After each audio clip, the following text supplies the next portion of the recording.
In this digital age, it's super, super important to have a own validation system. What's up, you guys? It's Alexis back at again with some anxiety relief video.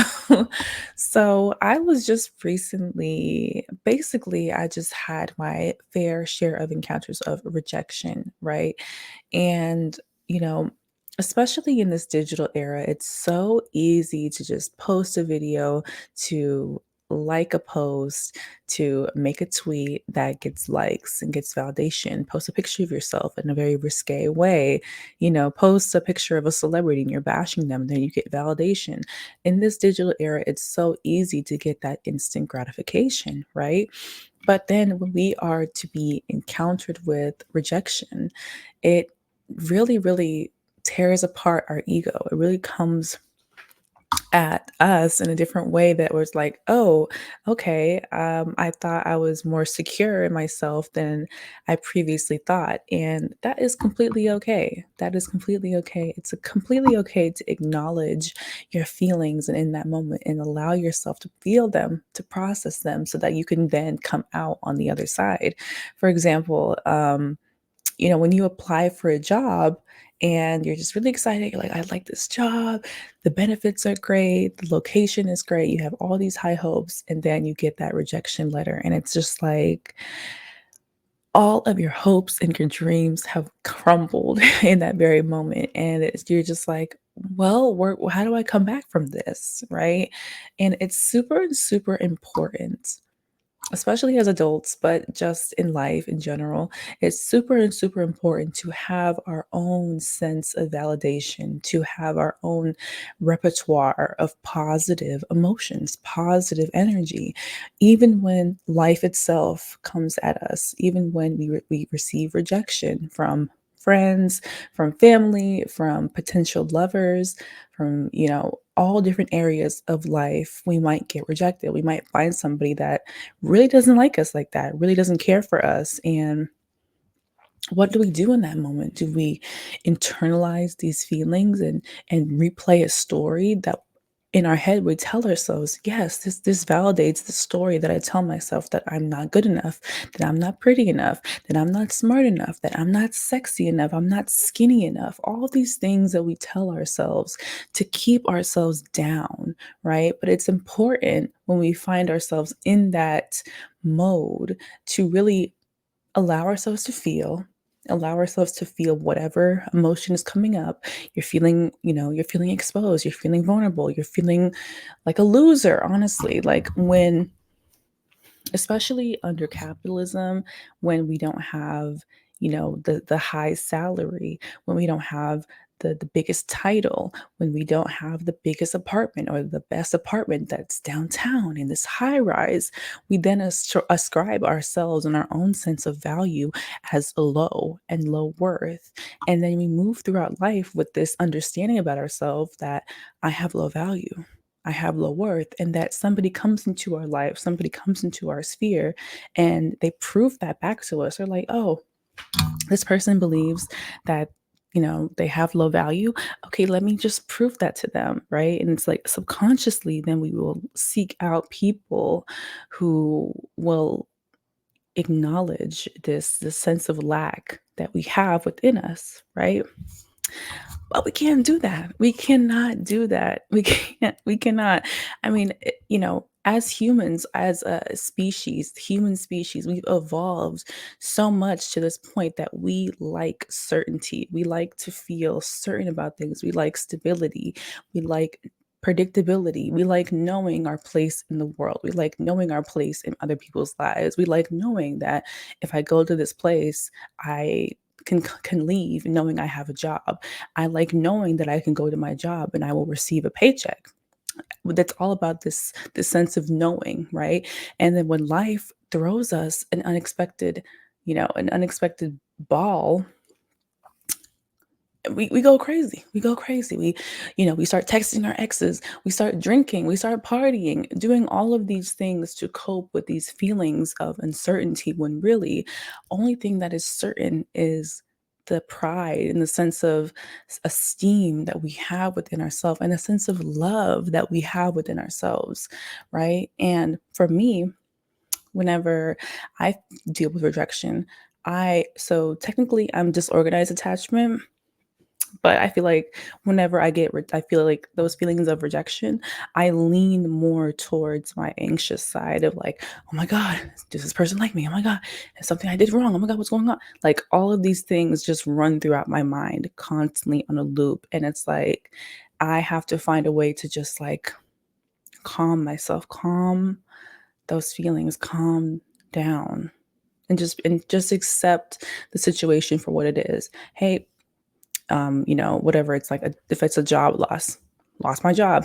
Let me go look for another one, not sitting there and allowing those feelings to just run wild in my head. Because if I let that, it's like you receive more stimulus from the universe, from the outside world to validate what you're feeling right now. Like when I was feeling super, super low, I'm like contemplating, like, should I do something rash? Should I, dye my hair? Should I, like all these things, all it's like your mind trying to find certainty in the uncertain. And really, when we find ourselves in uncertain situations, the most thing that we need to do is just learn to be still. Learn to be still because in stillness gains clarity. When we're just frantic and we're trying to figure everything out and try to go, go, go, go, go, that's when we make mistakes. That's when we allow people in our lives that are not worth us. Let's be honest, that's when we make decisions. That's when we reach out to people that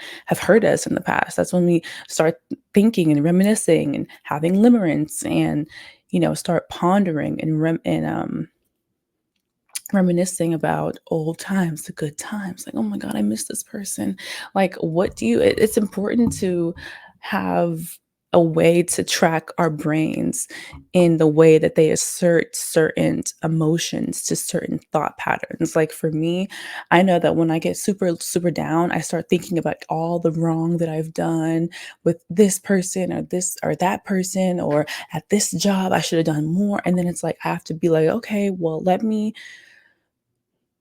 describe the moments where I was down. I was I was down bad, and let me ascribe those thoughts to moments where I could overcome that, where I was like, okay, yeah, I feel bad now. But remember that one time when I got over it? Remember that one time when things turned out in my favor? Remember that one time when I like putting myself back into a position of authority in my own life and not feeling like, oh my God, I just have no control.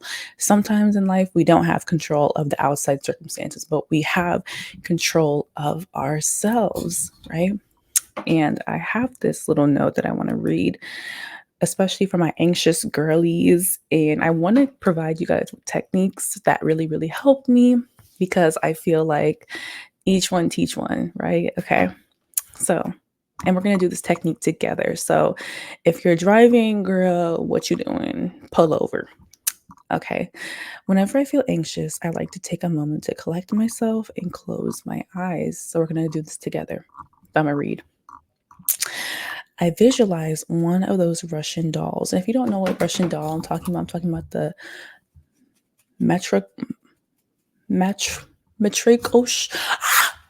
These Russian dolls. I'm gonna show a video really quick. Oh my God, so embarrassing. I like the pronunciation, girl. Stop. But one of these Russian dolls, okay. And as you see, the structure of the doll is it's one big doll, and slowly you add one doll into the other to then get back into its original state. Like they slowly get back into each other. Okay, you guys know what I'm talking about? Great. Let me stop. Okay. Sorry, y'all. I'm just trying to make this video before I get on this call. Okay. I'm visualizing myself as a Russian doll and I'm getting restacked back into myself. Or I will literally visualize me pouring myself a glass of water. And as I watch the water fill up and up until the cup is literally overflowing, As I visualize a scenario, I tell myself, I'm okay. I am enough. I am good. It's super important not to run from your emotions or anxiety. You welcome them like a friend you haven't seen in a while. You feel an overwhelming sense of validation when you assume agency over your feelings and you own them. You allow yourself to feel anxious and you slowly allow yourself to come back to yourself. Even when you're at work, take a moment to just reaffirm that you're okay and you'll get through this like you've done it before.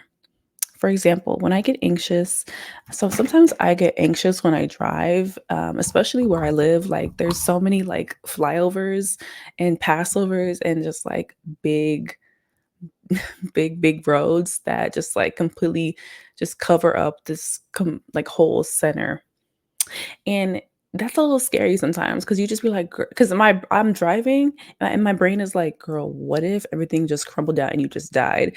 And then I'm just like, my mind goes crazy and I'm racing. And instead of me trying to run from those feelings and run from my anxiety, I lean into it where I'm just like, girl, this always happens. You're okay. You're fine. Like when you really acknowledge the emotions that you're feeling and you, instead of trying to like fix it, right? And push it away and repress it, you allow yourself to let it come up and you have conversation with it, right? You make friends with the emotions. You make friends with the anxiety, being like, okay, I know that's why this is coming up. I know because I didn't eat as much. I drink that caffeine that I know that makes me jittery. I'm really nervous about, this job interview. I'm really nervous about this date I have lined up, whatever it is. And then this it's just our mind finding a pattern that we've seen that we've done before. But it's important to deconstruct that pattern, deconstruct that neural pathway in our mind so that the next time that we encounter it, it just gets lower and lower and lower. Like the threshold that we have with our anxiety will get lower the more that we deal with it hands on, the more that we deal with our anxiety head on. Like ask yourself, like, where is this coming from? Where is this stemming from? Why do I feel like this? And you retracing your steps is going to make you more validated in that and to be like, okay, I'm feeling anxious about this. Like, but it's okay. I'm fine. I'm good. And it's like you are holding your own hand when you are going through these heightened levels of emotions. And you will then you you just be like, "Ugh, girl, that was just a moment, like, I'm okay, I'm good," and that's really been helping me. That's been helping me a lot, especially, there's so many different, like, supplements and things, but honestly, we have to be our own support system, our own internal support system. We can't rely on anything outside of us to give us that validation that we're looking for, to give us that sense of assurement, that sense of knowing. Only we can give ourselves that. Even when we have like it's easy to do that when things are going good, right? It's easy to just be like, girl, I am that girl, I'm that bitch when things are looking good, when your skin is good, when your man is acting right, your girl acting right, when money coming in, you're just like, yeah, yeah, yeah, yeah, yeah, yeah. But when that's not there, when you can't rely on the external, you can't rely on somebody to give you that love, that admiration, and that praise, what do? It's like you were like, oh my God, I have to go do something real quick to go, let me go put a dress on to go get that validation. Let me go post a picture to go get that validation. No, it's about doing the things that validates you solely by you. Like when I get dressed up in the morning, I do it because I like to look good. I like to dress up for myself. I like to, you know what I'm saying? I like to get my nails done. I like to get my toes done. I like to smell good. That's just something that I like to do for me, not because, you know, I want to get attention, not because I want something from somebody else. It's just simply because that's what I like to do. I know, and makes me look good, makes me feel good, right? Because I'm pouring back into myself. I'm solely seeking from myself, and it's been a journey. It's been a journey, and also another thing. Give yourself that grace. I'm like scratching this so much. Sorry. Give yourself that grace when you are on this journey, because this is the first time that you're having to instill this knowledge and put it into work. So, instead of being like, oh my God, I should be doing this, I should have known this, I should have, experienced this, XYZ, this is the first time you're doing it. So just be easy with yourself. Be kind to yourself, bitch. Like, you only have you. You only have one body, only have one mind, only have one spirit. Take care of it and be kind to it, because little you in there is looking at you like, bitch, why are you acting crazy just like them niggas did all them times ago who was mistreating me? Now you mistreating me too. You just like them. Like, get with the program. Get it together. Take care of yourself, love yourself, accept yourself, and make the necessary steps you need to take care of your mental health, your spiritual health, your financial health, all of the things. Don't just focus on one area that gives you that validation, that gives you that sense of knowing. Do it in all areas. If you have to cut people off, cut people off. If they really love you, they'll make it work, right? But it's all about you. It's always been about you. And that's what this journey is all about. Knowing that it's always been you. It's always been you, looking for you, looking to love you, looking to accept you. So do it today. That's it. That's literally it, y'all. But yeah, I hope you guys have a great rest of your week. Um, I want to come back and do some astrology things. So I hope you guys enjoyed this, and have a great one. Bye, y'all.